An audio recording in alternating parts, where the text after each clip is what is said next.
Ili uwe wa kwanza kupata taarifa zetu, subscribe Moka Media, kisha bonyeza alama ya kengele kuruhusu notifications.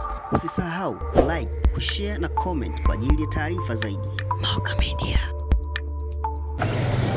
Ndugu wanahabari, Jeshi la Polisi mkoa wa Morogoro linaendelea na majukumu yake kwa kufuata miongozo ya kisheria ikiwemo doria mahususi za kuandaa mazingira salama kwa ajili ya kufanyika kwa uchaguzi mkuu utakaofanyika Oktoba 29 mwaka huu 2025. Wananchi wote ambao wamejiandikisha kupiga kura wajitokeze kwa wingi kwenda kupiga kura. Jeshi la Polisi mkoa wa Morogoro linawahakikishia kuwa usalama upo wa kutosha na vyombo vyote vya ulinzi na usalama vimejiandaa vizuri kukabiliana na yeyote ambaye atathubutu kufanya vitendo vyovyote vya uvunjifu wa amani. Wananchi wema hawapaswi kuogopa muonekano wa vyombo vyetu vya usalama, bali wachukue kama fursa ya kutimiza jambo hili la kikatiba.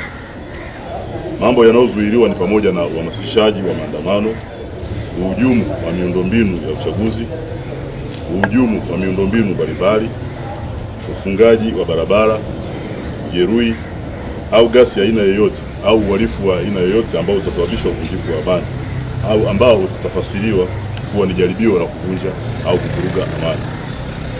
Jeshi la Polisi mkoa wa Morogoro linawaonya wale wote ambao kwa namna moja au nyingine watajaribu kutaka kufanya maandamano au kuzuia wananchi wema wasishiriki zoezi la uchaguzi. Zoezi la upigaji wa kura watadhibitiwa kwa mujibu wa sheria na watachukuliwa hatua kwa mujibu wa sheria. Asante. Kwa majina naitwa Aden Wakisa, ni mkazi wa Morogoro mjini. Kwa upande wangu mimi ni bahati kubwa sana kushiriki uchaguzi huu mkuu, kwa sababu kushiriki uchaguzi ni haki ya msingi ya kikatiba ya kila Mtanzania. Pia ni muhimu kwa kila Mtanzania kumchagua kiongozi yule anayempenda. Hivyo natoa wito kwa vijana wenzangu kujitokeza kwa wingi katika siku tarehe 29 mwezi wa 10 kupiga kura ili kumchagua kiongozi wa taifa hili. Naitwa Lazaro Mkinda. Mimi kama kijana nimejipanga vyema kuelekea siku ya uchaguzi, maana nitakwenda kuchagua kiongozi anayeleta maendeleo katika jamii.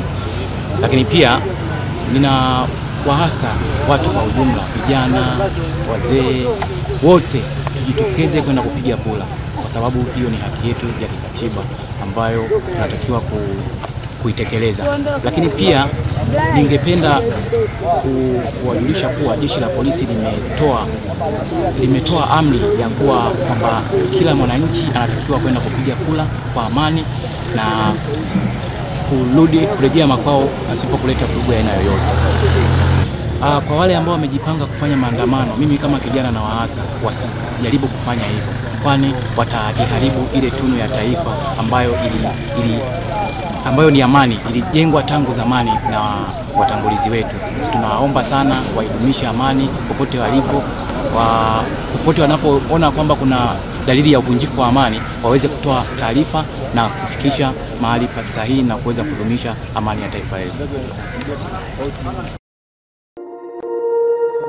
Ili uwe wa kwanza kupata taarifa zetu, subscribe Moka Media, kisha bonyeza alama ya kengele kuruhusu notifications. Usisahau like, kushare na comment kwa ajili ya taarifa zaidi. Moka Media.